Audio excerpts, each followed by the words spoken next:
good evening, and welcome to San Antonio, Texas for the Together Tigers tournament as we tip off the 2019-2020 Trinity University women's basketball season. And I'm joined here alongside Sal Malik.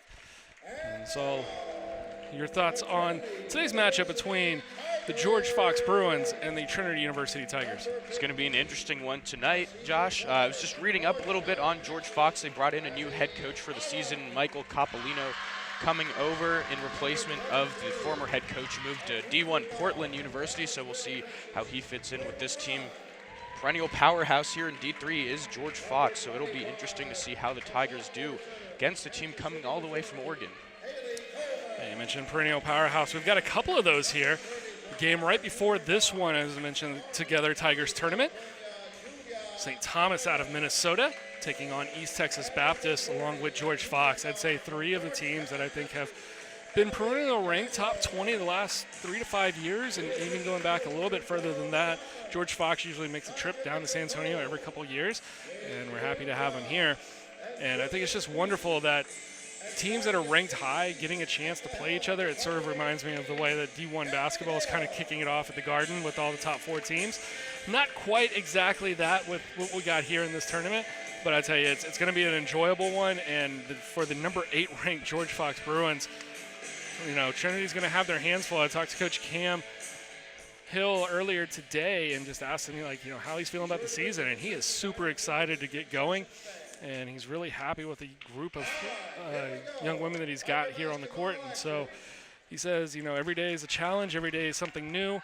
But all in all, he said he's just really excited to see how this team comes together because they've been doing so well all year long in practice and just kind of meshing and getting together. So a tough challenge here with George Fox to open, but I don't think he'd really want it any other way.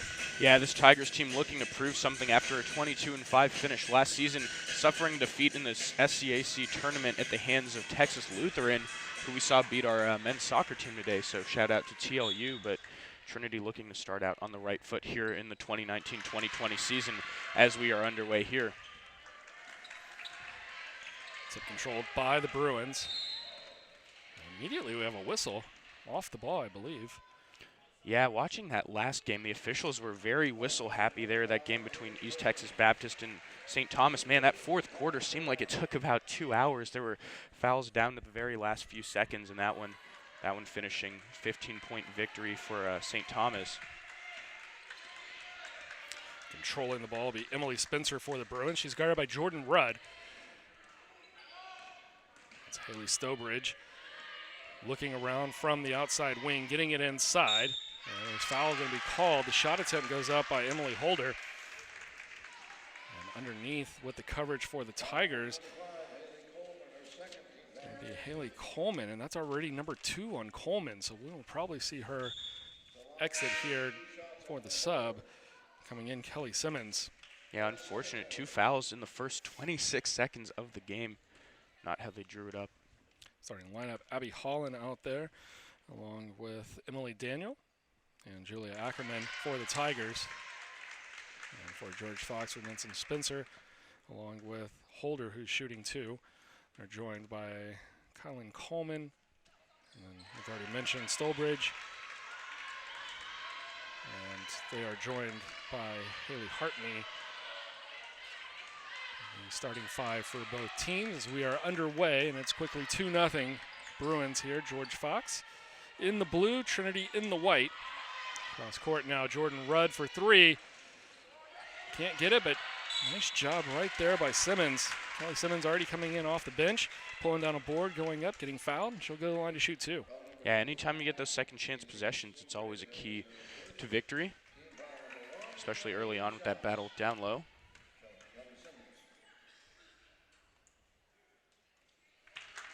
And the first free throw is up, and that is the first point for the women's season here in 2019-2020 for the Tigers.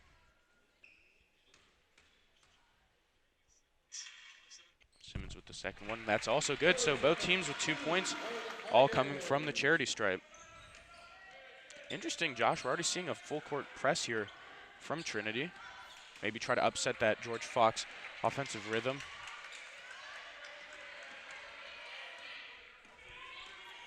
4 points in the game, all coming from the line so far.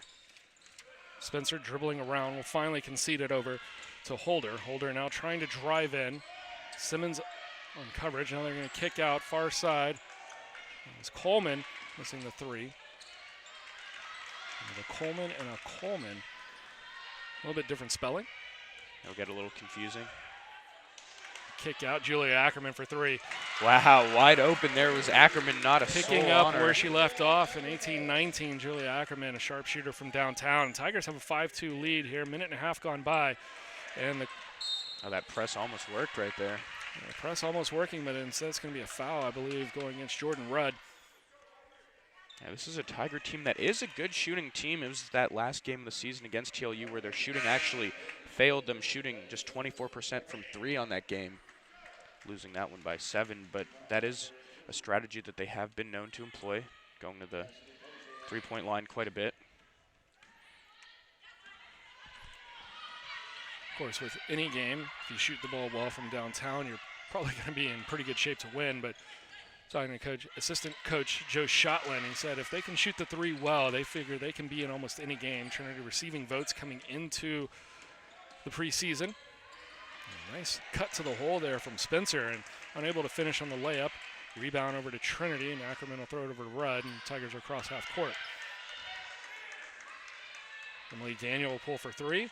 In and out, won't fall. Rebound Holder. Emily Holder will lead it up. Pass off to Spencer. George Fox quickly into their offensive rhythm. The three won't go. And Hartney will be bailed out as her team will retain possession.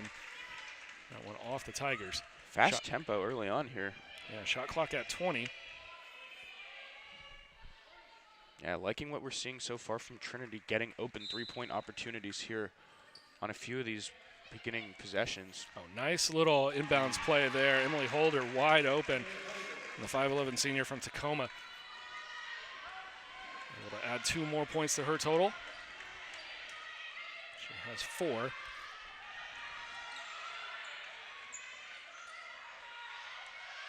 Underneath Abby Holland. A little turnaround jumper just outside the lane. Abby Holland. Hard to believe that she's still here. She's finally a senior. So good so early. Ackerman's going to draw the foul after the turnover. And she'll be going to the line. As I mentioned, Abby Holland, I mean, she was so good so early as a freshman that by the time she was a junior, you were like, what is she, a fifth-year senior? Like, yeah. What is going on here? She was in the lineup for so many games early on. And Julia Ackerman will go to the line. The Orange County native. Sharpshooter from downtown, but unfortunate on the first free throw of the season. It'll be tough when Holland finally graduates at the end of the season. She's always been a good double-double machine for the Lady Tigers.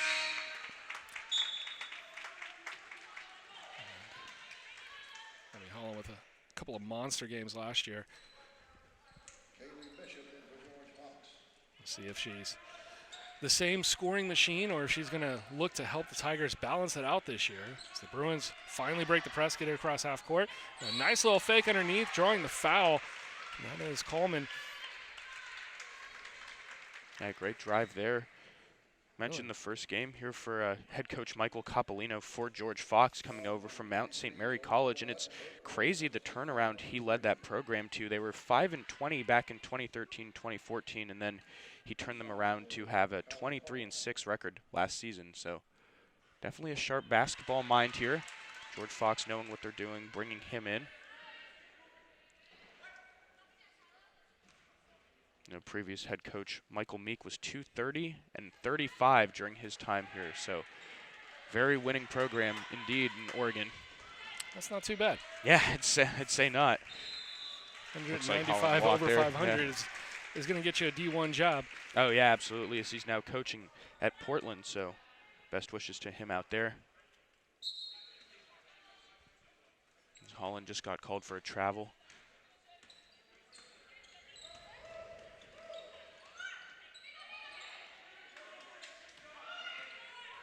Setting the tempo now, Emily Spencer up top for the Bruins. Abby Holland, the game at Shriner last year, setting the school scoring record with 43 points, and followed it up in the conference championships in the semifinal against Colorado College. She dumped in 38 as Tigers advanced on to the final for ultimately dropping to TLU. Yeah, I think it'll be tough to replicate those numbers against such a strong ranked opponent here, but it's not to say she can't have a good game. Trinity already up 8-4, albeit early on in this contest. Averaged 18.3 a game last year, did Holland. Also pulled down 6.2 boards. And as you mentioned earlier, quite a few double-doubles, especially once we got into conference play. As that one's going to be off George Fox at the end. Spencer's not happy with the call, but from the angle I had, looked like it had gone off of her leg there at the very end. Yeah, I think it hit her, but it looked like someone may have gone over the back to try to secure that rebound over her shoulder, but refs will let him play. And that would be a good cause for questioning the officials, and that'll be an offensive player control foul on Holland as she went into the middle.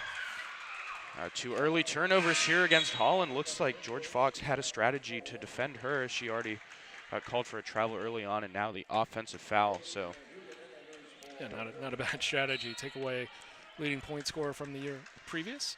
Yeah, that's always a good way to win a ball game. That press gets broken, but the pass is just totally errant. If that pass had been under control, would have had easy 2 right there under the basket. So it looks like that strategy by Trinity is working early on, forcing that extra pressure and hurrying up the George Fox offense. Ackerman top of the key, looking to feed it down low. Daniel for 3 from the corner. Back of the rim, no good. Rebound Holder, and she's going to get tied up by Abby Holland. That'll result in a jump ball, and that'll be a Trinity possession off the jump ball. Substitutions coming in. It'll be Hartney coming back in, and she had subbed out earlier. Kaylee Bishop had checked in. We have reached 6:30 here Central Time. Yeah, the computer right here letting us know kind of caught me off guard up here in the booth, but back to the action here. Holland, Rudd, Ackerman, Daniel, and Simmons for Trinity. It's the way it's been since really the first 30 seconds, after the first 30 seconds of the game. Nice little up and under move for Holland, but she's too strong off the board. Grabs her own board, but steps out of bounds. Great move from Holland, though, freeing herself there. Not an easy shot by any means, but created something out of it. Press working here again for the Tigers. You have to figure at some point George Fox is going to come up with some way to combat this because, it's been working each time down the floor. Bishop, Higuinen, Posey, Hartney, and Abramson for the Bruins right now. That's Jordan Rudd going all the way off the turnover. Jordan Rudd down in the valley with her first basket. Yeah, I'd say if we see a turnover or a broken possession here, we'll see a timeout coming from the side of George Fox. And that'll be a travel, a little bit up and under, and with the jump, Cassidy Posey, the sophomore from Canby, Oregon. And there is that timeout. 4:43. We'll take 60 seconds, and we'll be right back here from San Antonio. You're watching Trinity University and George Fox season opener.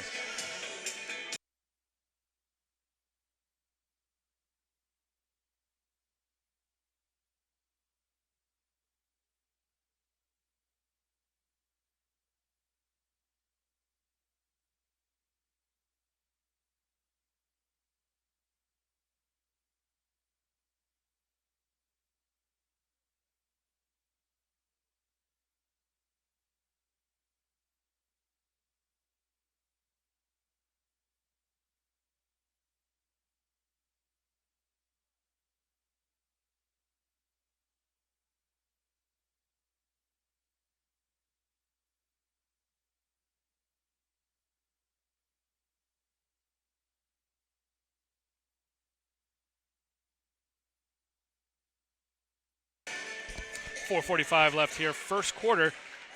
And Trinity will have possession after George Fox, 6th turnover in the last 2:53. And they also have a scoring drought in that last 2:53. Yeah, the Tigers only shooting 38% early on in this game, but leading by 6 points still. Shows how strong that defensive effort has been, as well as second chance opportunities. On the dribble right there, Ashley Milton getting her first experience as a Trinity Tiger, the first year from Amarillo checking in. She goes in for Emily Daniel. The other 4 for the Tigers are the same. Holland, Simmons, Rudd, and Ackerman. Ackerman, she'll shoot that. Ooh. It was online, it had the right distance. Yeah. It just was offline. Not a stranger from shooting from. It's a very thin three-point line that you can see right there. That's the actual NBA three-point line. They keep that down. Yeah, you can see that a little bit. They keep that down on the floor as San Antonio, home of the San Antonio Spurs. Every now and then we get a couple of NBA teams that roll through, and they like to use the facilities as a private practice area. Another turnover for George Fox. Milton will pick that one up. She feeds to Ackerman. She'll slow the offense down, but she picked up her dribble, so kind of in a struggle there. Milton will turn the ball over, and Coleman's got a 2-on-1 if she wants it. And she'll go all the way, but a nice hustle play there from Kelly Simmons, tapping that one out of bounds. George Fox ball, 26 on the shot clock. Seemed like Coleman slowed up there when she had the lane. Could have taken that perhaps a little more aggressively and gotten at least some contact to send her to the line, but instead it will just be George Fox ball. They've had a few good out-of-bounds plays. Their only field goal came from a well-drawn-up out-of-bounds play. And there's other 2 from the free throw line. Second foul on Abby Holland, so she will depart. And a couple of substitutions coming in now for the Tigers. And it'll be Abby Wilson and Sam Henry checking in. Holland will depart, as will Kelly Simmons. This will be Hartney at the line. And the first free throw up and through. Our first points here in this one.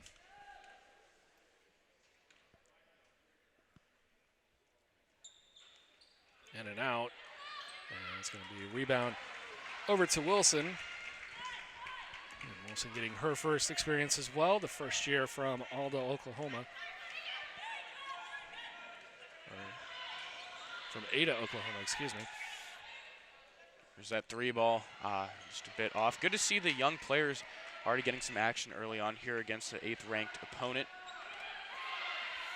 Coach Hill liking his new class, wants to get them quite a bit of time. When I was talking to him earlier, he also talked about just seeing how the team is going to adapt to rotations. Once you get into the game, you only got 5 on the court at any one point. And it's a nice move. It just won't fall. And then it's going to be a block-out foul on Jordan Rudd, and she can't believe it. I was surprised there wasn't a foul initially called on that layup attempt. So perhaps a makeup call right there. Yeah, and I kind of agree with you on that one. I thought she got fouled on the layup attempt, but they're going to call it on the block-out.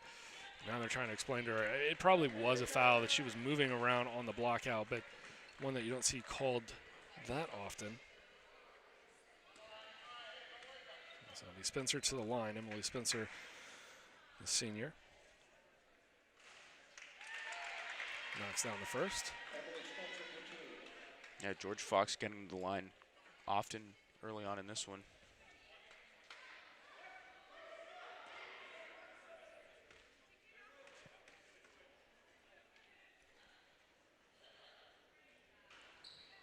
Second one no good, and that one will be out of bounds off George Fox.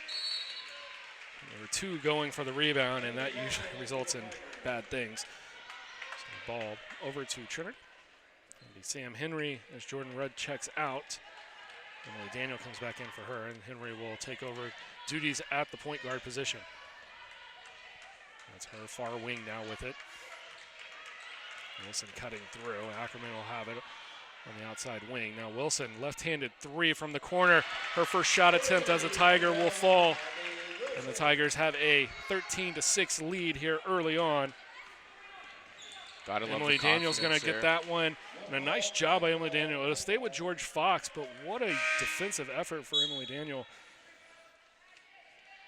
Making the play there. She just cut in front of the defender, and then they both had equal possession on it. So right call there on the jump ball.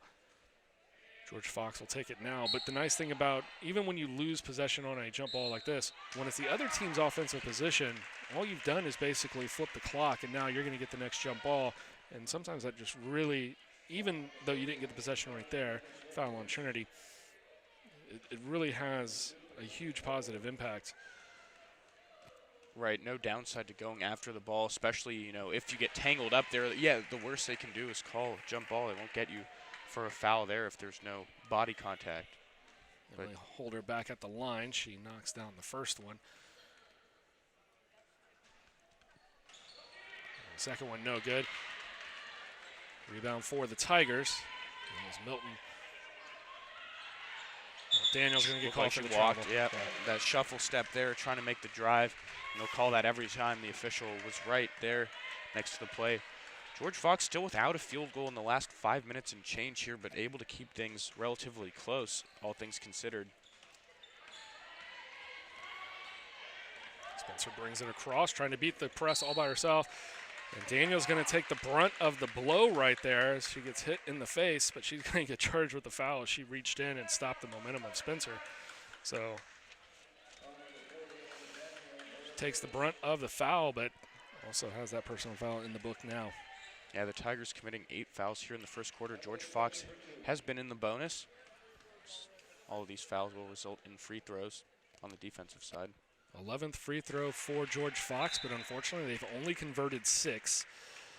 And that is why the Tigers still have a 5-point lead here, 2:15 left in the first quarter.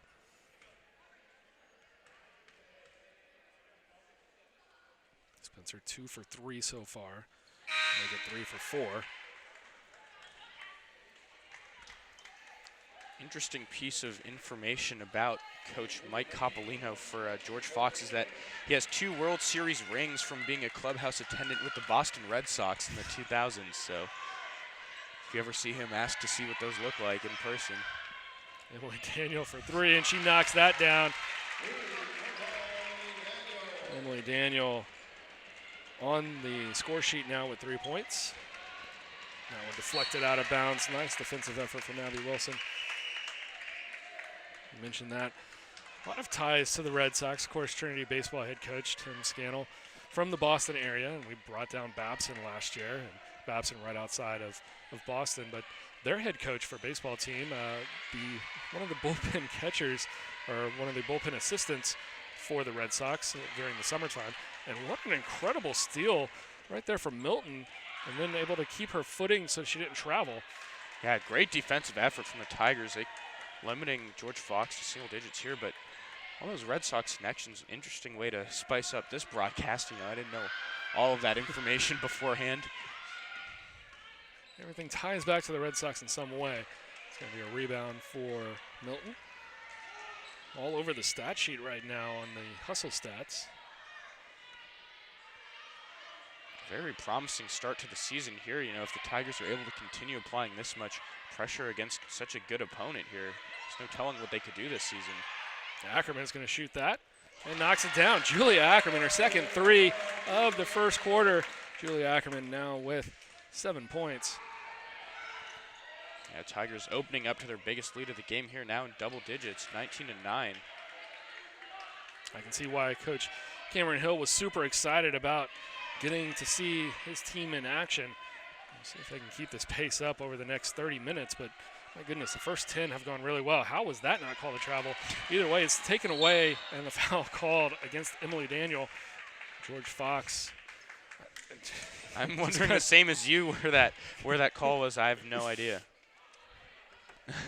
It all worked out for Trinity in the end, but a very clear as day either carry or just simply a travel. As kind of double tapped the ball and took a couple of steps with it. Kept it kind of like when you're just playing like hot potato almost. The shot clock will be off for the Tigers here. They can hold for the final possession if they choose. And that'll be would have been a jump ball, but a nice job by the Bruins to take it away.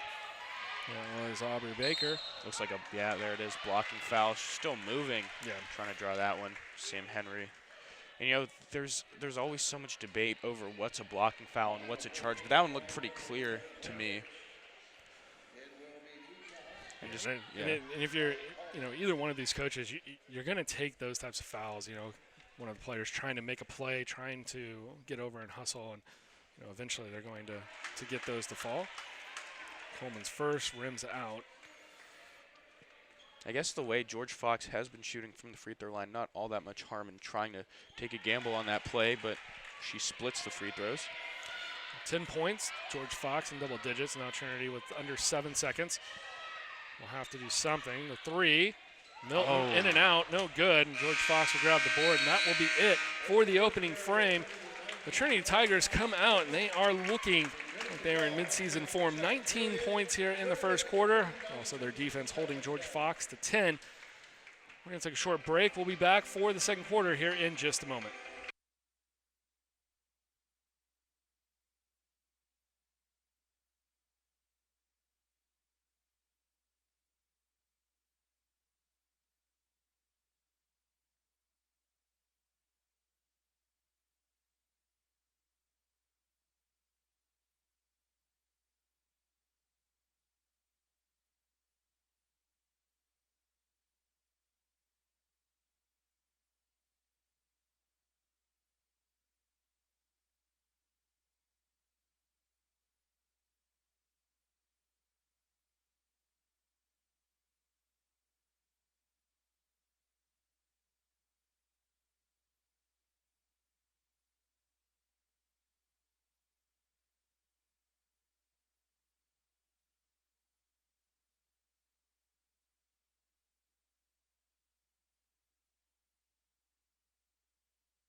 Start of the second quarter.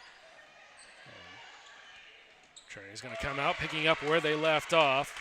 And that's Milton once again. I mean, for somebody who didn't start, I think we've said her name the most, and she's right there to make sure that Trinity takes possession of that loose ball turnover. Emily Daniel, and she's going to get the roll. It's a quick 4-0 start here in the second quarter. Yeah, Tigers looking incredible here, and does not bode well for St. Thomas tomorrow to have to run into a Tiger team looking this strong. Yeah, St. Thomas and ETBU, I came back into the gym, second quarter, 3 minutes left to play in the half. It was 13-13 with East Texas Baptist, and Tigers will be going the other way here. Sam Henry picking up the turnover. Abby Holland gets blocked and then tips it away. George Fox going to pick it up. That's Coleman. She'll lead the ball back up. I think two things that stand out. George Fox has not made very many field goals. They're 1 for 6. And so got to start making shots. But 1 for 6 in an entire quarter and now 1.5 minutes. There it is, 2 for 7. They're just not getting attempts, in large part because they keep turning the ball over. And they had 11 turnovers to this point in the game. And that's really been the huge difference. Yeah, I don't think the number that stands out to me is the fact that they've made 2. It's that they've only shot 7. Yeah, even though the points off turnovers, it's a 5-3 advantage for Trinity. So it's not like Trinity's doing anything with those turnovers that they're getting. It's just, I think the idea of it that you're shooting yourself in the foot as Emily Daniel knocks down another. Off to a solid start.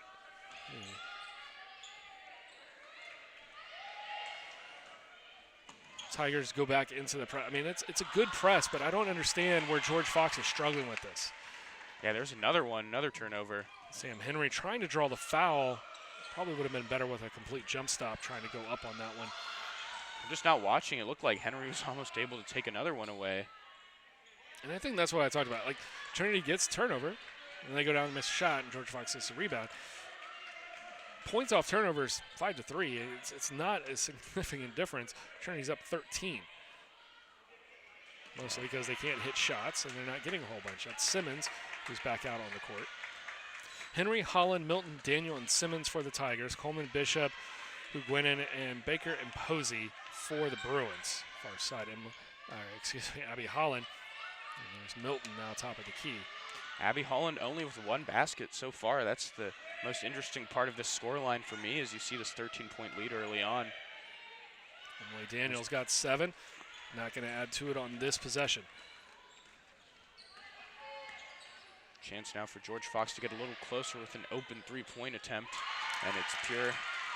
Yeah, Bishop knocks down her first shot of the year, and it's a 10-point game. That was a much-needed shot there from Bishop. And that was on a possession where the Tigers weren't able to press because of that missed three-pointer from their side. George Fox was able to work at their own tempo that time. Daniel kicks it out. Henry, she'll pull from deep. Off the Oh, glass. man, when things are going your way, they are going your way. It is still 4:48 on the West Coast, so if you've got a bank that stays open that late, good for you. But my goodness, Sam Henry. Oh man, they should have rotated that ball around in the back there instead. Offensive foul call. I was going to say, you can get the offensive foul. You might even get the shuffle step travel right there. Either way, it's going to be a line change for the Bruins and a partial line change for the Tigers. We'll get your reset here in just a moment. Yeah, you mentioned a line change for the Bruins. We were talking about Boston, but unfortunately not talking about the Boston hockey team right now. So Tigers looking to push toward their biggest lead. 13 has been their biggest lead. A few points in this game. Saw the close-up of Haley Coleman as she's checked back in. She got 2 quick fouls early on in the game, and this is Spencer bringing it up. Looked like Spencer waited a bit too late to make that pass there. She had number 13, Emmeline Bova, cutting there to the basket. But foul on Jordan Rudd, and you can tell she's not happy with herself. 3rd foul for Rudd, so she will probably be having a seat here pretty soon. She's the team's starting point guard, and you're probably going to want her out there for a good majority of the second half. And the first one rims out, and so free throw troubles continue. 8 for 15 now. yeah, if you're getting to the line that often, you really need to take advantage of it. Man, that rim is unforgiving so far for the Bruins. It's a pair that are unaccounted for on the score sheet, and Emily Daniel with the board. Interesting that Rudd's going to stay out there, so I think that says 2 things. One, have faith in your senior leadership that they're not going to go out there and get a 4th. As you can see, she backs off right there. But then also probably means that you're pretty happy with the newcomers that you've got and some of what you've seen so far here early on. So, and now she will have a seat. Checking in will be Emily Nelson, first year out of Sugar Land, Texas, getting her first appearance.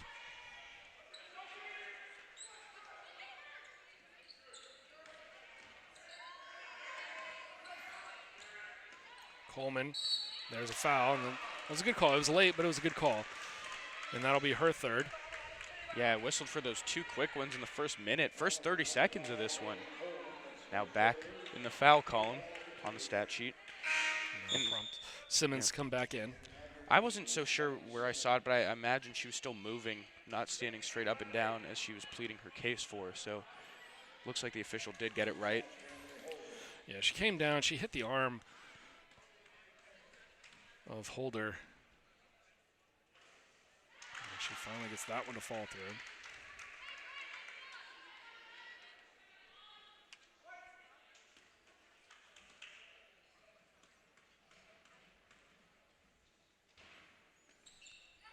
Much Makes needed. the pair here, yeah. Much needed. Much needed. The lead still 11. Ackerman. You never know with Ackerman. She takes that hesitant walk up to the line. She's liable just to pull from anywhere. Simmons turnaround jumper from the elbow, and that won't fall. Yeah, Tigers, I think, still need to find really good shots here. The 11-point lead, that can evaporate pretty quickly, especially when you're facing the number 8 team in the country. Once George Fox gets going, really, they've had a couple of turnovers. They've had a couple of missed shots. Once those things start to get eliminated, and another turnover, as that one's off the foot of Holder, once they figure those things out, they're going to be in pretty good shape. It's just a matter of whether or not Trinity can push the lead out far enough or withstand the charge that George Fox is going to have later in the afternoon. And an 11-point lead here, 4:38 left in the half. We'll take a quick break and be right back.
Just over 4.5 minutes left here in the first half. George Fox down 11 to the Tigers. They will take the inbounds play. It's Sam Henry. And she crosses midcourt.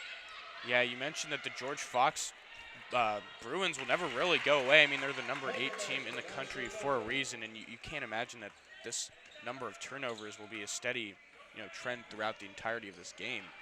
So you can't let up on the gas here as there's another turnover. That was just a great play by Sam Henry cutting into the passing lane, and then she goes coast to coast. I mean, yeah, George Fox has got to eliminate the turnovers, but that was a defensive play by Henry, and she's going to get charged for foul. She stuck her leg out. That is a block. She doesn't like the call, but I'd say so far the officials have been pretty spot on here so far. Yeah, they've been on all the right calls here. That's what you like to see. I think Coach Hill may be making the case that she stood her ground, the momentum carried her off, and it looked like she was moving. I saw a little bit of shuffling. She got there, I think, just a tad late to actually get that charge call. So, yeah, that play, just the way it developed and looked, I mean, just 99% of the time you'll see that called a block. Coleman somehow doesn't travel, and it actually didn't travel on that one. I don't know how she even got the ball ball out of her hands there. It was like she kept her elevation or her leap up for just a split second longer than she needed to, or that she would have probably liked to have had. And the ball tipped out by the Bruins, so it'll maintain possession for the Tigers. Yeah, it was a good look down low, just too many defensive hands in the way of it. It's Milton now, corner. She touched it last. Ooh. Ooh, Yeah. Yeah. Yeah. Tiger ball. Yep. Yeah, that got deflected, and I thought she put a hand on it and, continued the next dribble, but their head coach right in front of it didn't say anything about it, so may have just missed it. Milton for 3. Wow, Knocks great play. down the 3. Not only did she knock down the 3, she's got 7 points. That was a pretty-looking jumper. Going all the way coast to coast is Holder. And there's just Holder no knocks down defender the there. easy layup. They beat the press. They're taking a look there at Milton. As the Bruins were able to quickly go the other way. Just great execution from Milton, setting that screen and then rolling out to get open behind the arc. But Feeling it. Abby Milton now 9 points. Well, Spencer's going back quickly. I mean, one thing we play, but George, that's travel. yeah, there it is. 2:49 here left in the half, and I will say Trinity has impressed early on. Even, you look at the preseason rankings and you assume based off of last year, returners coming back, how the team should be playing. Make no mistake, George Fox is a perennial team that has done very, very well. Nice takeaway there from Spencer. That was a single-handed effort to secure that basket, but yeah, and so even with the coaching change, I think you still expect the block call on Spencer, and Henry's finally going to get a call to go her way. Even with the coaching change, I think the expectations are still very high for George Fox. And so I would imagine, number 8 in the country, they're not playing like it right now, but maybe they still are. And we're seeing Trinity, who's just on the outside of the bubble, receiving votes in the preseason poll, maybe showing why they feel like they should be part of maybe the top 25 consideration. They had a very good season last year. That one's going to be short off the rim. Following it up is Milton, now playing a little bit of good defense right there, but George Fox able to pull it out. yeah, I'm just curious how all the voting goes down, because it always seems like a lot of these Trinity teams in all sports are always on that cusp of getting into the rankings. But Henry playing post down low on Spencer. Nice turnaround jumper off the glass for Spencer. Taking advantage of the mismatch against Sam Henry. Nothing against Sam Henry. If she's left down on the post, it's going to be a mismatch every time against her. Off the front end of the iron, no good. right, George Fox with a chance to make things a little closer going into half. There's another basket. And the lead back to Down to 12 now. down to 12, 37-25. They're really quick on that scoreboard. Yeah. I saw the basket go in. I looked up at the scoreboard, and it was already 25. I thought maybe that one had cut it to 10. Nice running layup from Sam Henry. Yeah, the Tigers going to want to go into half leading by, at least 14 or so. I think if George Fox can get it within 10, they'll feel pretty confident about where they are, considering how this has looked throughout. Coleman loses it. Oh, They're going to call it man. I don't know if she had control for that to have been a foul. She didn't have the ball on her the last 3 steps, and I think that's what Cam Hill's saying right now. He's like, she didn't even have the ball when we were talking about that. So, like a bit of a bailout call on that one, but it can't all go your way. 20 on the shot clock, minute 3 to play, first half. Maybe the first, I don't know about that call. There have been a couple of non-calls that I was like, I don't know, maybe, but. Oh, there's 5 seconds. Give me a stopwatch and show me that replay in real time, because I want to count that 5. That was a quick 5 seconds. I saw one of those the last game, too. They called it 5 seconds against St. Thomas that looked pretty abrupt, and usually, you get a little leeway on those sort of things. But I'm not saying it was a makeup call, but I don't think there was going to be any leeway on that 5-second call. Yeah, right. Got to make things just here. Driving in, kick out. Wilson for 3, knocks it down the corner. Her second 3 of the day. She's got 6. And 2 of 2 from downtown, Abby Wilson. And the first year's absolutely doing a great job here for Cameron Hill and his associates. Yeah, 42 points in the first half. Looking like an NBA team out here today are the Tigers.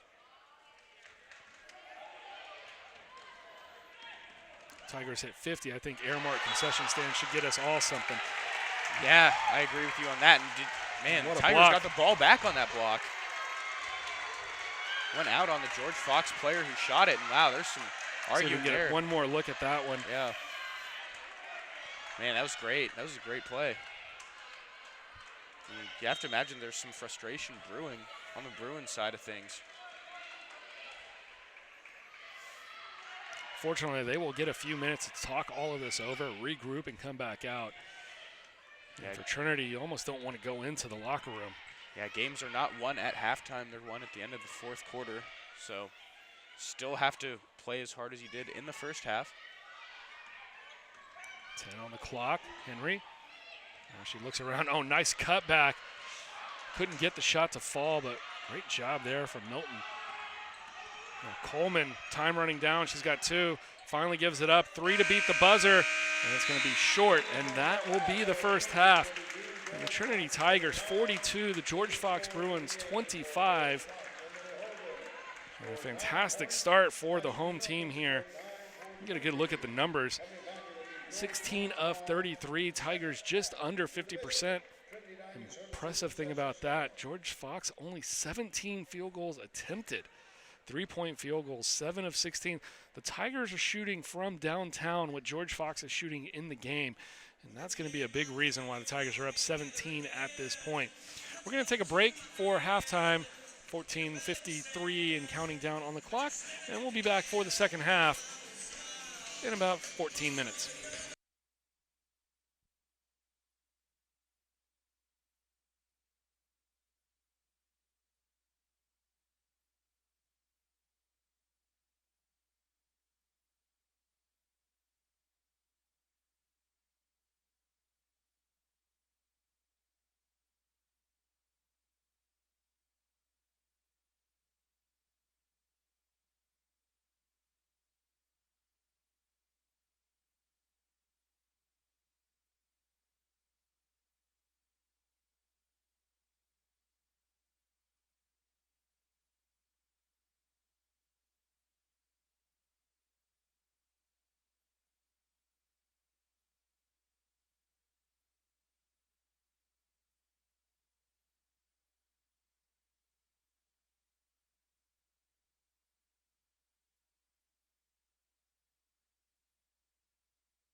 2 minutes left here in the half, and what a half it has been for the Trinity University Tigers.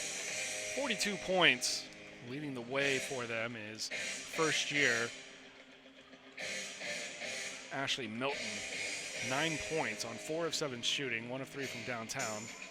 She also has 2 rebounds and an assist with 2 steals. A couple of Tigers with 7 points apiece. Sam Henry, Emily Daniel, Julia Ackerman. And that's 30 just from those 4. And mix in 6 points from first-year Abby Wilson. Oh, and 2 of 2 shooting from the deep corner. And you've got 42 points here for the Tigers, and only 2 points from their leading scorer a year ago when we averaged 18.3, Abby Holland.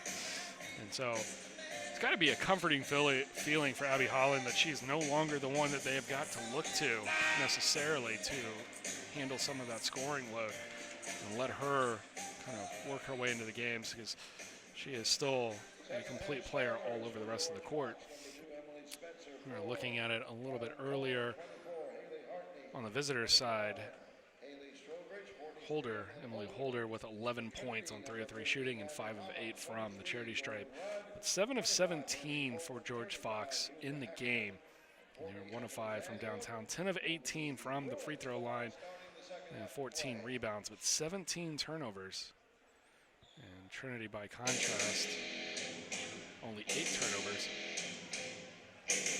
Yeah, that 17 turnovers really sticks out. And in that first half, Josh, you would notice that the Tigers are shooting the same, I think, exact number from three-point land as the Tigers Bruins are shooting for the game. Tigers are shooting a touch better from downtown, 7 of 16, and George Fox is shooting from the floor overall, 7 of 17. And so that's a big reason.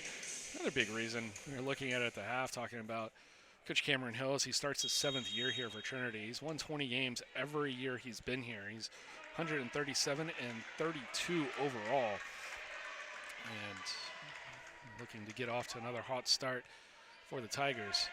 Tigers last 25 home games, last 2 years, in 2017-18 and 18-19, are 24-1. So they defend Calgard Gem very well. Last team to come in here and beat them was Whitman. And Emily Daniel's going to get blocked, and it'll be a jump ball. Yeah, that Whitman game, interesting that it wasn't even a close game. It was 82-59. We were just looking at it. So 23-point blowout. And George Fox, no stranger to Whitman, as they compete together in the Northwest Conference. A lot of really good basketball up in the Northwest there. A lot of it being played by George Fox over the last couple of years. As Rudd tries to get it in, and that's now Trinity can still get it and not be backcourt. And so they didn't touch it in the front court. They can receive a ball in the backcourt. So a great heads-up play by Ackerman. And now Rudd, she'll pull the 3. It's going to be long. Rebound, skied up and taken by Hartney. I almost expected Ackerman to just pull from 3 as she dribbled it up, the way she shoots the ball. We saw her take shots, pull-up jumpers from about 30 feet out last year and hit them. And so that's why I said earlier, when she just casually walks the ball up the court and she's at least 5 feet off that three-point line, it is not safe to assume that she's not going to take a shot right there. Yeah, always fun to watch those sharp shooting performances here. Another jump ball called underneath. What an inbounds play. Wow, nice she job. finished that too. That was just a really Stowbridge great play. Off the inbound. A nice finish right there. They've run a few pretty interesting inbound plays that have worked well for them. And maybe expecting some contact on that one, but no whistle. Tigers will have to give a strong effort in this half as well. Coleman, and she'll get fouled. And Haley Coleman with the first half she'd like to forget.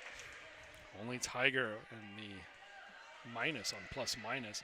There's a -1, but played very limited minutes because, as you said earlier, she picked up those 2 quick fouls, and she was out of the game within the first 30 seconds. So now the recipient of one of those foul calls, and she'll go to the line, knocks down the first. Yeah, always unfortunate to be in foul trouble so early on, basically taking you out of the action for the entire half. And the sophomore from Kansas City will knock down a pair, and the Tigers lead back to 17. There's that press again. We'll see if George Fox playing a little differently for it here, coming out of the break. Stowbridge running. Jumper, no good. Coleman taps it around, and then she and Rudd couldn't figure out who was going to grab it, and then what a heads-up play by Stowbridge to go back and get the board. And she will grab a rebound officially off of that, because I don't think you can give the rebound to anybody on Trinity up until it's possessed. Three-pointer, no good. Abby Holland's going to corral that board. That's Ackerman's range right there. I'm just going to say. Anything on the court is in her range here. It's a good 5 feet off the line, and I would not have been surprised one bit if she would have pulled and shot that. Jordan Rudd's going to get the foul call. And I believe that's going to be on Spencer. Let's see if it's yes. Jordan Rudd, one of the more animated players in the Trinity lineup, always showing that energy out there on the court. Really developed into a very solid point guard. Emily Daniel, fadeaway jumper. Oh. Nice job. It's a great little off-balance shot, but she made it look easy. And she deflects that one. Stowbridge gets to it. We'll need to get it up past the court. You know, those refs have been quick to call those second violations. They called one on the inbounds already.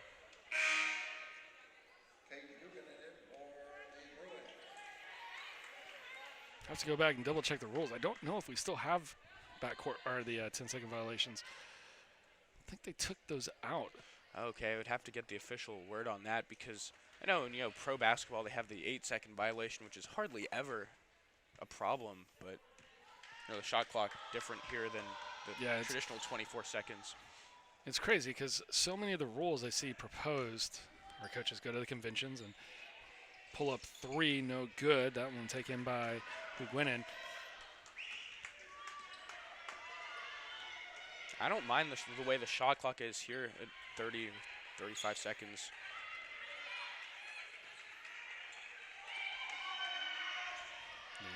The men's and the women's committees have their own sets of rules and everything else. Nice job by Jordan Rudd. It's still going to be George Fox ball. She pokes it out of bounds, but it's going to force an inbounds play, and if Trinity wants to go to the full court press, they are going to be able to. The men and the women the last 2 years have been playing a difference between quarters and halves. The men playing 2 halves, the women into the 4 quarters, and I have to say I do appreciate the 4 quarters more than I do the 2 halves. And that one just keeps getting tabled and tabled and tabled by the men's committee. No, I'm absolutely with you on that one. I don't like the way they divide it in halves because, I mean, first of all, it's just never how basketball has really been played, and just seeing the, the flow of the game is just sort of disrupted by doing it that way.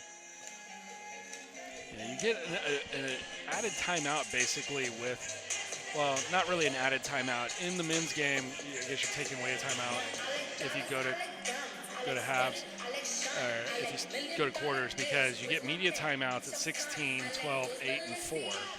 And so here, if you do a media timeout, it's going to be at 5, and then you've got the break, and then you get a 5 in the second quarter. So essentially you end up losing a timeout, but I think it also helps the pace of the play, because otherwise every 4 minutes you're stopping.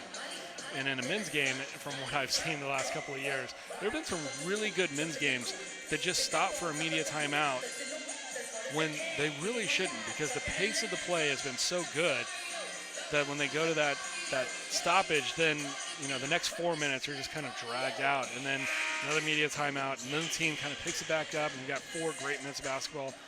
I much prefer the quarters. It's just, yeah, it seems like also the games with the quarters just stay closer. I don't know. It just seems like when you have a long half, you kind of get, like you said, you get sluggish and you kind of lay off the gas a bit, but you have time to regroup between quarters, kind of get that momentum back. Coleman, Bishop, Huguenin, Posey, and Stowbridge for the Bruins. Now Coleman called for an offensive foul, I believe. He called some sort of violation there. Coleman's 6th turnover of the day. Holland, Rudd, Coleman, Ackerman, and Daniel for Trinity.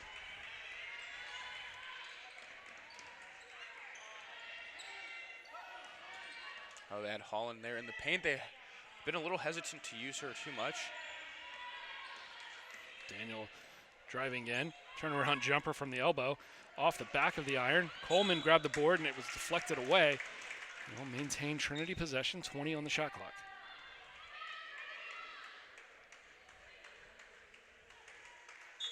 That timeout by George Fox a few minutes ago, or a minute ago, 30-second timeout. They still have their 3 here.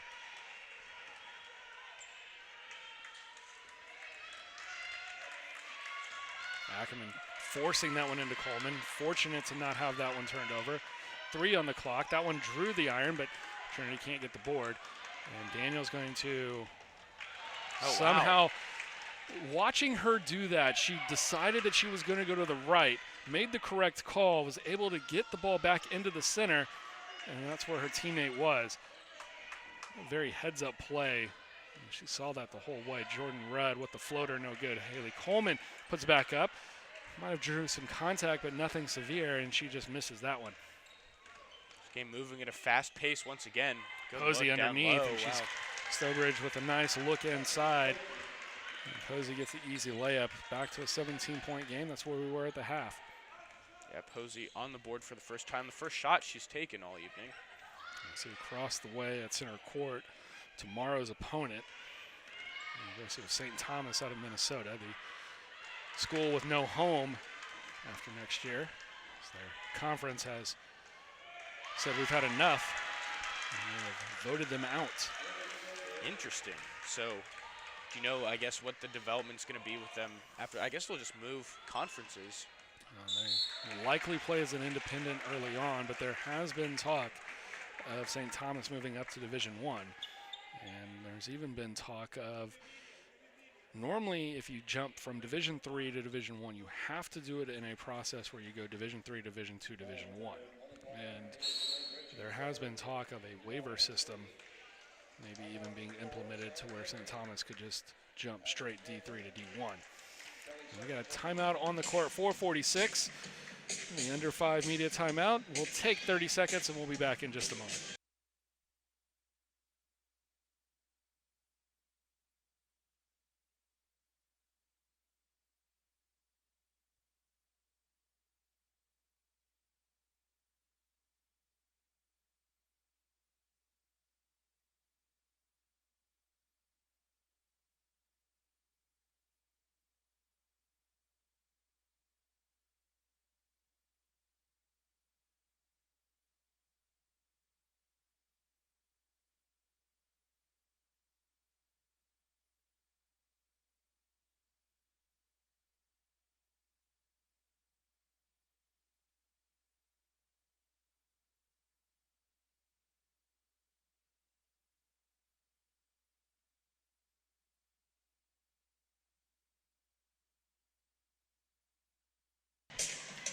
.446 here in the third quarter, and Trinity looking great to start the 2019-2020 campaign. Holland, Jordan Rudd, Coleman, Ackerman, and Daniel out on the court for Trinity, and it's going to be Jordan Rudd to the free throw line. That whole discussion we're having on the divisions of these schools. So Division II, from my understanding of it, schools are separated, I guess, according school size plays a large role into it, is what my understanding of it is. I mean, I could be a large part of it off on that, but scholarships are different. Geographical location plays a big part of it. A lot of D2 schools are kind of clumped together in areas that Midwest, more in the plains, Colorado, Nebraska, Oklahoma, a lot of schools there, a lot of schools in the South. You get just a geographical change. We've got a few here in Texas as well. So those types of things play into it. Right, and then there's a whole difference then between that and then just totally different things from the NCAA. You know, you have like NAIA and that sort of thing altogether. Shot clock winding down at 2, so even if it's going to be George Fox ball, and did they call a foul? They may have called a foul. Yeah, it looks like they called a foul against Hartney there on that tie-up. She looks in total disbelief. That's interesting call. Shot clock winding down. I don't know if I would have given the shot clock violation. I mean, fouls are fouls, but you need to call the jump ball, or you call the foul sooner, I guess, because they just let that thing go on. What a pass there as they find Simmons underneath. She puts it up for 2. Lead back up to 18 for the Tigers. It was 17 at the half, so the Tigers are still holding on, actually advancing that lead by 1 point from what they had. Julia Ackerman with that pass, her 4th assist on the day.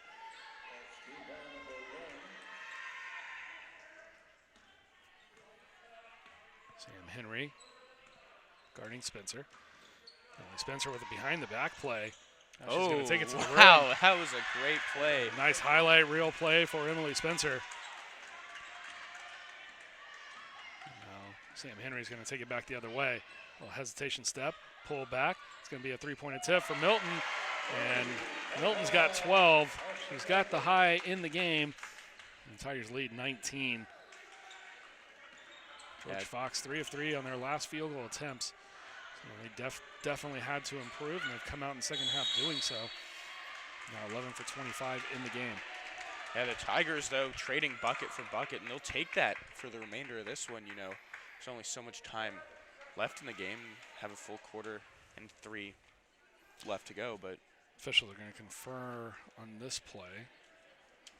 Initial call goes Trinity's way. You're cheering, so I yeah, guess they're going to say. Yeah. So yes, they still do have a 10-second call because that's what they called right there. Oh, okay. Well, then that is our answer. Interesting to see that come up here. And that was interesting too. Our shot clock still at 20, and now the shot clock and the game clock are not necessarily the identifying mark on 10-second calls, but normally you don't really see the 10-second call until there's at least 19 on the shot clock. Milton goes up, can't get it. Simmons with the board, kicks it back out. Ackerman over to Henry. 15 on the clock. Milton for 3. 15 points. She is on My fire. Goodness. Man, someone needs to bring out a water hose or something to put her out. Ashley Milton. Tiger lead now. Don't look, but it's 22. First time it's been at least 20 all game. I'm going to have to send a quick note down to Sports Information Director Justin Parker and see if he has any idea on career high for first appearance by a Trinity Tiger. It's a pretty absurd stat, but my goodness. Yeah, it might Milton's going to be close. There's a travel there.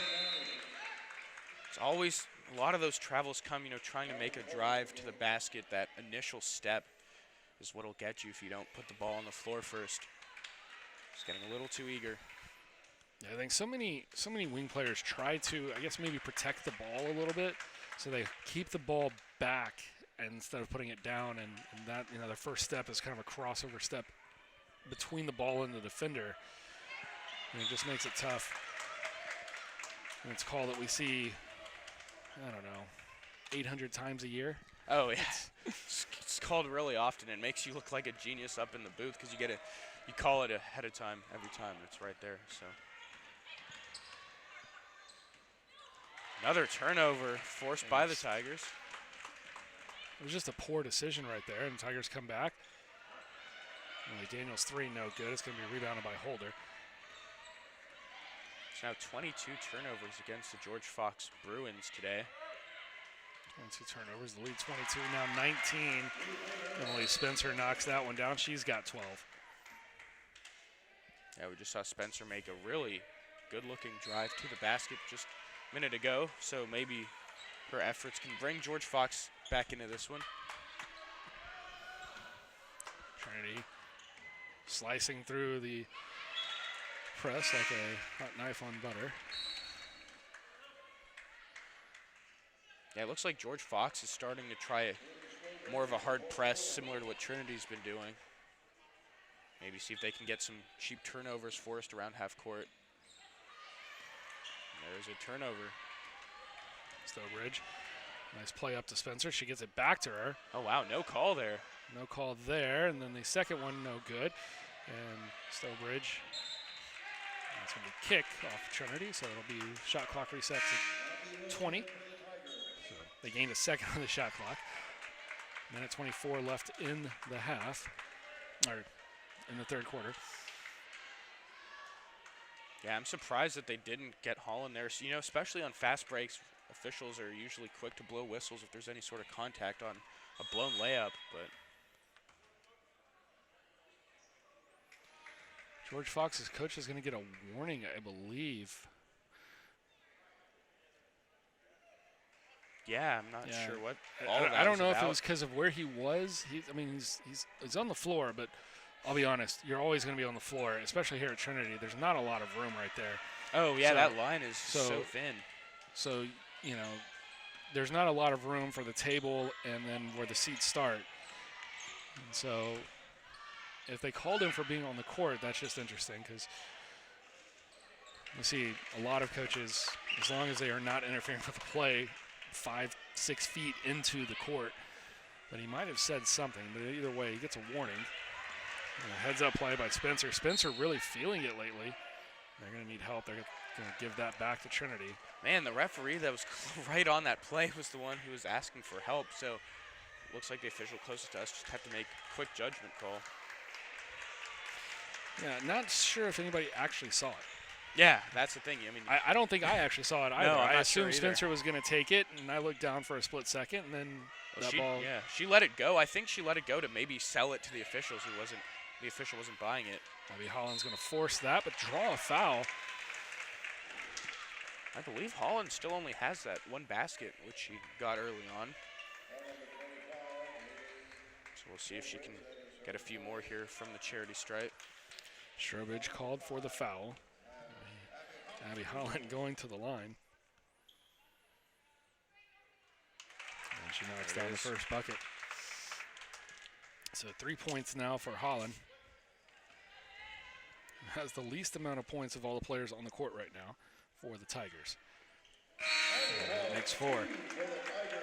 And again, I said it earlier, she's such a versatile player, such a dynamic player at both ends of the court that I think not being relied upon to be the, hey, Abby, we're going to need 20 to 25, maybe even 40 points out of you tonight. Not being forced to be that type of player might be able to allow her to really open up and be more of a complete player that she's shown that she can be throughout the last 3 years. And then she still has the ability to score 40 a game. Not a game, but in a game. And that will give Trinity a little bit more firepower if they need it. Right, just such a force to be reckoned with in the post, towering over a lot of the opponents we see in SCAC play. Coleman deflects that one out, so it'll be Trinity ball. 16 on the shot clock, 22 and a half left here in the third. Holland sets the nice screen for Emily Daniel. Sam Henry's getting the assist on that one, but somewhere you've got to give Abby Holland an assist off of that screen. Ooh, that was a nice Strobridge. move. Nice up and under right in Abby Holland's face. Now 5 seconds left here in the half. Holland kicks out. Emily Daniel for 3 to end it. Off the back iron, no good. And the follow-up won't follow, but it was late anyway. And that is the end of the third quarter. We've played 30 minutes. Trinity 59, George Fox 38. See what the Bruins have for the final 10. Trinity's look pretty good. They're going to need a lot of work. We'll be back in just a moment.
59-38 as we begin the fourth and final period here from Calgard Gymnasium on day one of the Together Tigers tournament to open the 2019-2020 women's basketball season.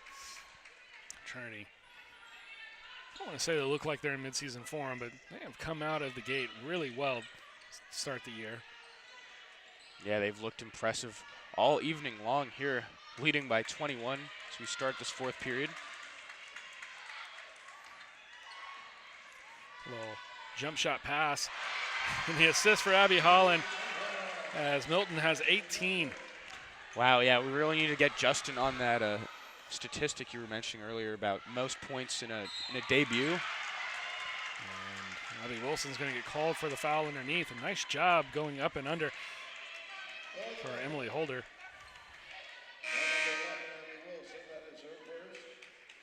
Yeah, 18 points. Milton shooting 7 of 11 and 4 of 6 from three-point land.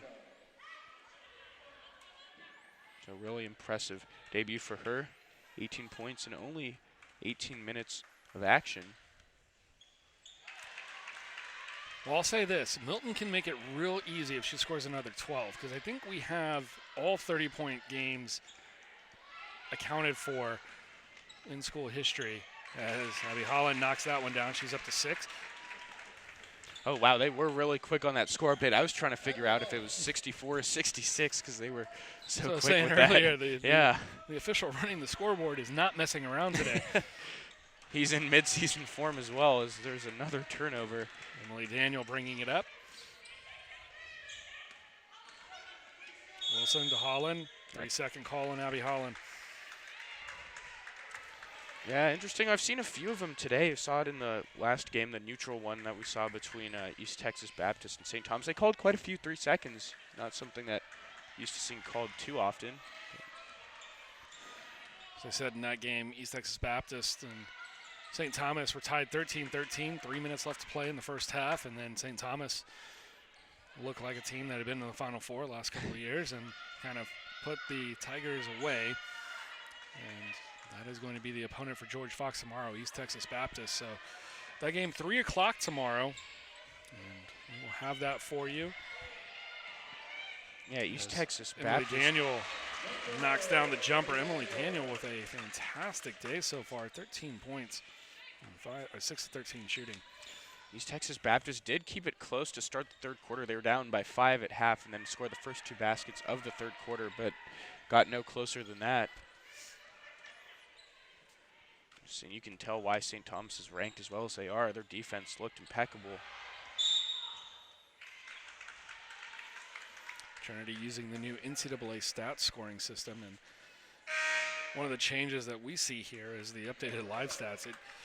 The way that you enter in the information, you basically say it's a good shot by somebody, and then you go in and say who it is. So the update for the score comes before the update for the player scoring comes. But one of the things that I'm excited for on that is that at some point I think we can pull the possession data and maybe the shot charts out for both teams, because I would love to see the shot chart for Trinity right now, because they are doing a phenomenal job. 24 of 51, only 43%, but 10 of 23 from downtown. Abby Holland crashing the board. Tigers in complete control right here, up 25.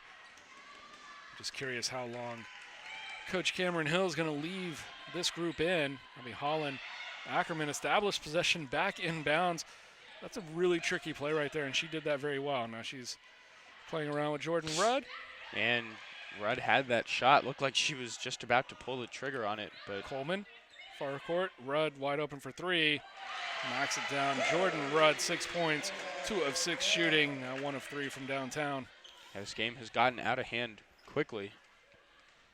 It was already pretty. Yeah. I mentioned earlier, Trinity really defends that home court very well. A 28-point lead by far. Biggest of the evening, and even since the beginning of the game, there really hasn't been a moment where it looked like George Fox was ever threatening to come back. Bit of an underwhelming, experience here. I mean, not for Tiger fans, but for neutral spectators.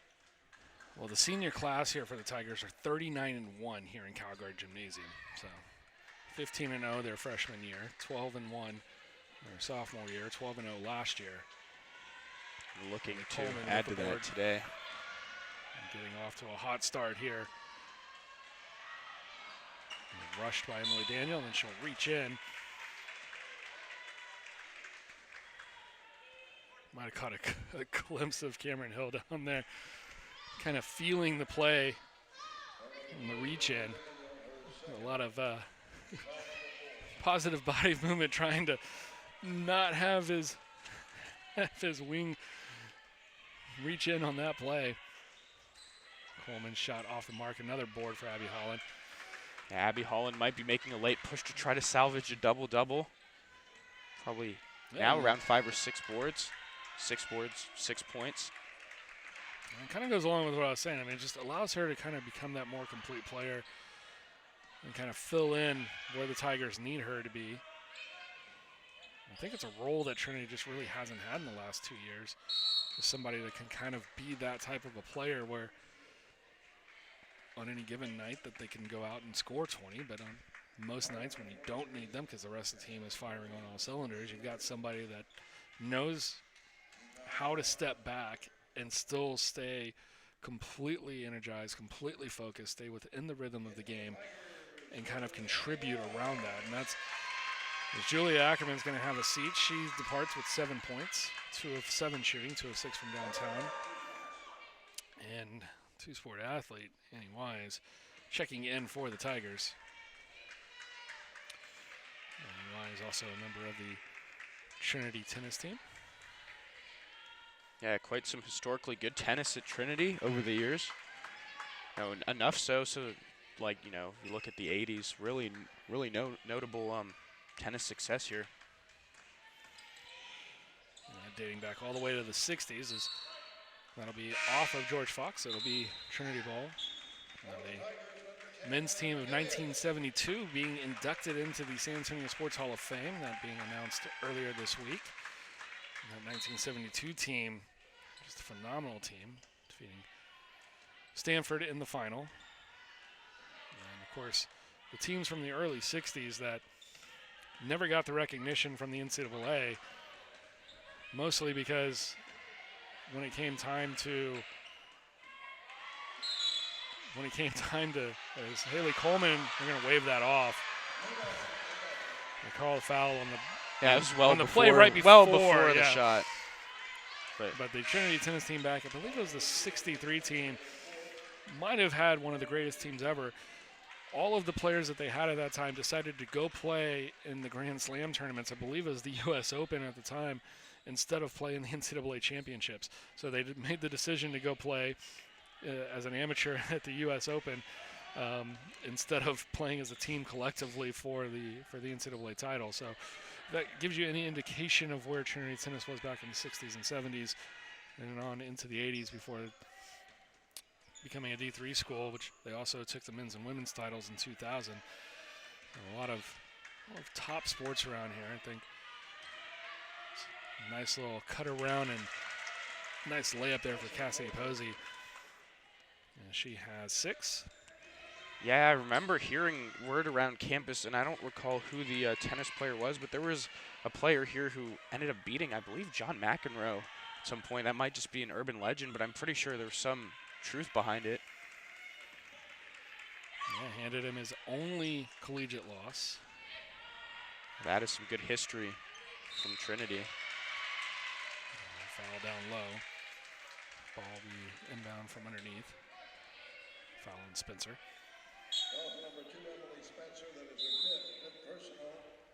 And we're under 5, and this will be a media timeout.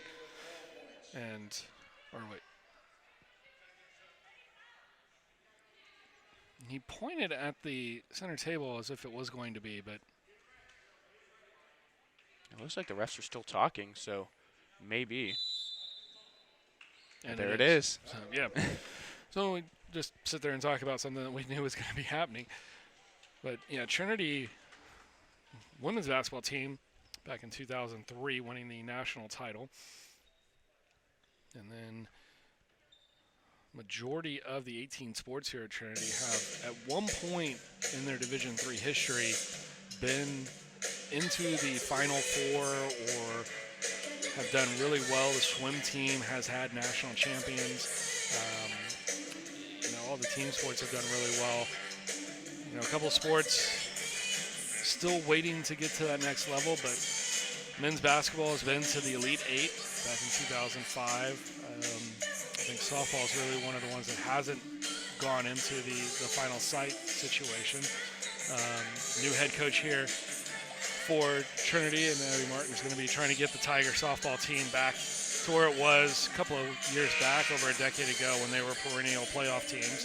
And so, Tiger softball is looking really excited about their season. And as we start basketball, that just brings us one season closer as we have entered into the official winter season here with basketball happening. Fall sports kind of over now for men's soccer. They fell 2-0 today to Texas Lutheran. And I hate to say it, but their historic playoff run, I think, is going to come to a close. Do not see them getting an at-large bid this year, as Haley Coleman gets that one down near the low block. Gotta love the work in that game from our very own Ryan Figured of the Tiger Network, taking that interview post-game with head coach of TLU, as well as their star player, Luis Green. Gotta love that impartiality, getting the side of the story from both teams, especially, congratulating the victor on a hard-earned victory. Hosting the SCAC Men's Soccer Championship here. The women are up in Georgetown, up at Southwestern, and they won today 2-0 over Dallas, scoring 2 goals in the second half. They'll play in the final tomorrow, so we'll see how the women's soccer team does. Hopefully getting a bid to the NCAA playoffs with a victory tomorrow.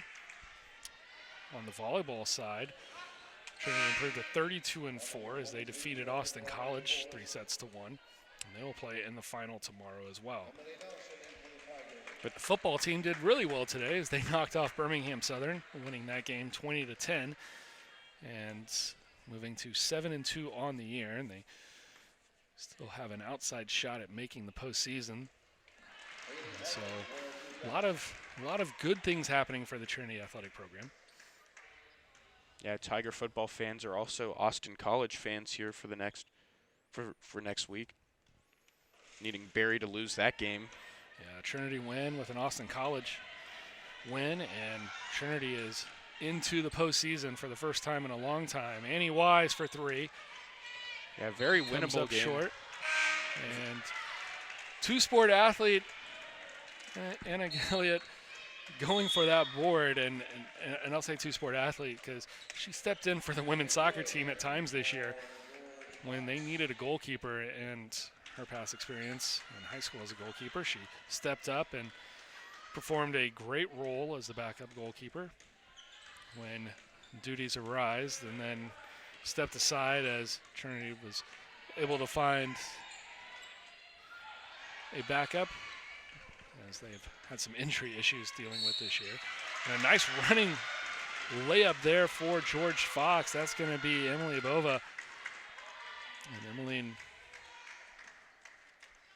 goes to the free throw line for the N1.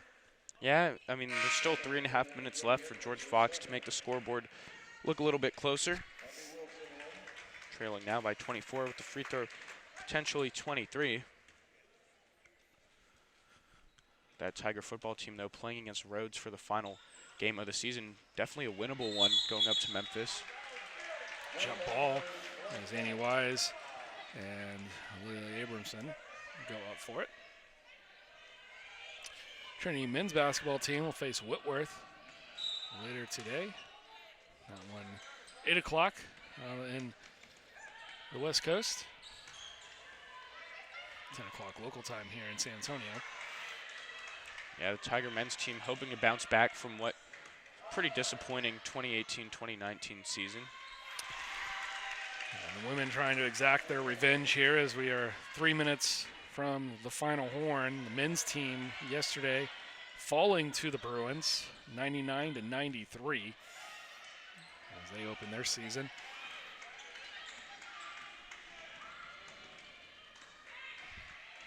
Going all the way, getting fouled. That's going to be Kate McGuinnen. Yeah, close game there from the men's basketball team yesterday. We just looked at there, losing that one by 6. Yeah, it looks like they got an excellent game off the bench from Jordan Lippman, scoring 19 points in 18 minutes. Wow, that is some good efficiency right there. High-scoring game, come to think of it. The team's almost there at 100. And other Northwest Conference SCAC action, it was Whitworth 61, Colorado College 55.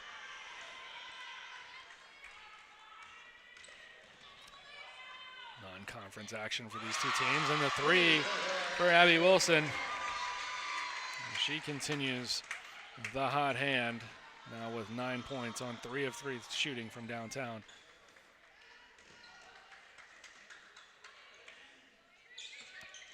Trinity women's soccer will face Southwestern tomorrow, and that's going to be an incredible matchup. Southwestern, the home team. Trinity, the number 1 seed. And so you are Trinity alum out in the Georgetown area, North Austin area. That would be a fantastic Sunday afternoon for you right there. Yeah, I wish we were able to catch that one here. It would definitely be a game worth watching. Aubrey Baker knocks down the first of 2.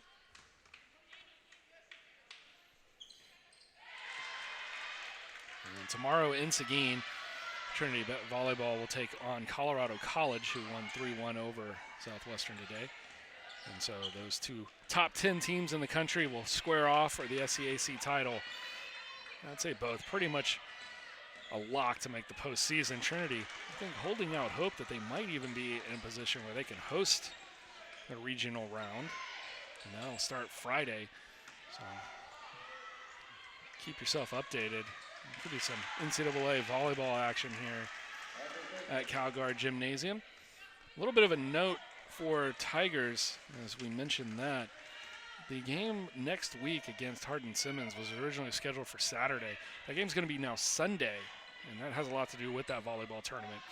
And so that game on Sunday, because if Trinity does end up hosting, it allows volleyball to have their tournament run in completion before we switch back over to basketball. And I know it's just taking down the goal and the net and everything else, but with teams practicing and everything else, it does have an impact on the logistics of everything. And so Hardin Simmons was gracious enough to move that game back to Sunday. So I believe that's going to be Sunday at 6 o'clock instead of Saturday at 3 o'clock. And so if Trinity does end up hosting, then that'll be great. And if not, we'll see if that game changes back. And, we'll see. I don't know on short notice if they'd really want to, but as of right now, that one's set Sunday, 6 o'clock. As going to the line and knocking down the first is Bova. Yeah, the game back to 18 points. Trinity got it up to, I believe, 30 or so. It's an extended 14-3 run for the Bruins. Largest lead was 29. 29, so just, I don't think we'll get to 30 now with minute 15 left, only up by 18. Yeah, and a game like this has got to feel good for Cameron Hill. And one of the things he wanted to do was get some players in and let them have some rotational minutes. And this is working out exactly the way he would have hoped. He's knocking down the first one's Emily Nelson. And Nelson with her first point. Gilliat, Wilson, Putnam, Nelson, and Wise. And Madison Putnam from Scottsdale, Arizona, joining those that have been out on the court and talked about already. Gotta love the Bova, hustle here. went in, Baker and Abramson for the Bruins. Cross court, it's Putnam far side. Oh, the shot clock just ran out. Nobody even seemed to recognize it. And the 3 still went in for Wilson, but did not count. I just think nobody was really aware of the timing. Yeah, one of the things I've noticed, they put in a horn last year when they redid Calgary Gymnasium, and they put in a horn that was loud enough to be at the AT&T Center. It was obnoxiously loud. Yeah. And now we've got this much quieter horn that I can barely hear at times. It almost sounds like if we can find the happy medium there, I think we'll be right where we're supposed to be. Right, there is a middle ground to be worked for on that. Because you're right, when they initially had it as loud as it was just kind of disturbing almost. Well, tomorrow, George Fox back in action. They're going to play at 3 o'clock, and that was a change originally from a 4 o'clock start, as Kindig is in now. She has the ball, trying to find the inside pass. Nobody there. That one originally set for 4. It's moved to 3, so George Fox can catch their flight out tomorrow evening. George Fox will be taking on East Texas Baptist, who the first team outside of the top 25 receiving votes. So let's just call them number 26. So it's going to be another tough challenge for George Fox. It should be a very entertaining game for the rest of us. And following that one is going to be Trinity and St. Thomas. St. Thomas coming in ranked number 9 in the country, just behind the Bruins. They received a first place vote. You get a good look at the final statistics there. And for the home side, leading the way was Milton with 18 on 7 of 11 shooting, 4 of 6 from downtown. Emily Daniel threw in 13. And Sam Henry, Julie Ackerman, Jordan Rudd, each with 7. Abby Holland had 6. Wilson had 9. And we will be back on air for the Tiger game tomorrow, roughly starting at 6 o'clock. It'll start 30 minutes after the end of the George Fox. Or actually, that one's playing 3 hours ahead of time. So I would say 6 o'clock safe bet for tip-off. And the Tigers will be taking on the Tommies from St. Thomas. So, Saul, thank you. And any closing thoughts on this one today? Just a great start to the season for the Tigers. Hope to see more of the same tomorrow evening. No, it'll be a good one regardless, so look forward to being there. Sounds good. Until next time, thank you for tuning in. Thanks for watching. And thank you to our crew back in the control room and those on camera, the student-run production here for Tiger Network. They do a fantastic job. Don't get the credit they deserve. So thank you guys. Appreciate it. For everybody else watching, thank you so much for tuning in, and have a great Saturday night. We'll see you tomorrow.